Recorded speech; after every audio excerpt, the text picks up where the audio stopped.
Sara Blakely admits she's not your typical CEO. She's never taken a business course, nor did she have any experience in her field. But she's a grade A student when it comes to not taking no for an answer. I got laughed at along the whole way, but I learned that you had to keep going. Blakely is the world's youngest self-made female billionaire, thanks to Spanx, tight-fitting shapewear for women, an idea that came to her while she was getting dressed for a party. There was a void for undergarments for women.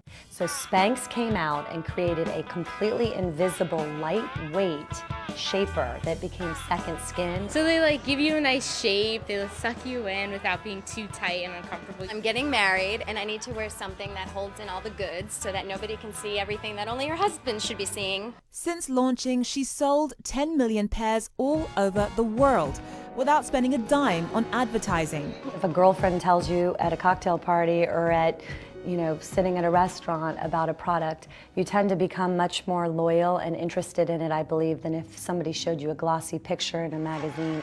Especially when that girlfriend is Oprah. I've given up panties, so wear Spanx.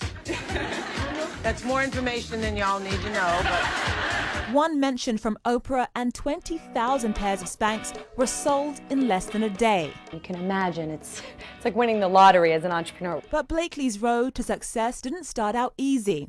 After failing to make the cut for law school, she settled on a job selling fax machines. I always say failure in many cases is life's way of nudging you and letting you know you're off course. And if I hadn't failed that LSAT, Spanx would not exist. After patenting her idea, she begged factories to start making it. Although they refused, Blakely refused to stop trying. When I grew up, my dad used to encourage my brother and me to fail. So I would come home from school and sit at the dinner table and my dad would say, "Kids, what did you fail at this week?"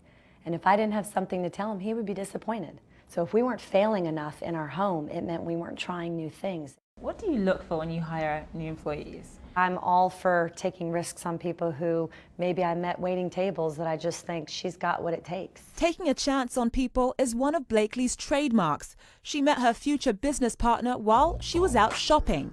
They've now worked together for over a decade. Now she hopes to pay all that luck forward, profiling a different aspiring female entrepreneur in her Spanx catalog every issue. My advice for aspiring career women is to speak up, embrace what you don't know. And doing things differently is what breaks the mold, is what creates new companies and new products. Zain Asher, CNN, Atlanta.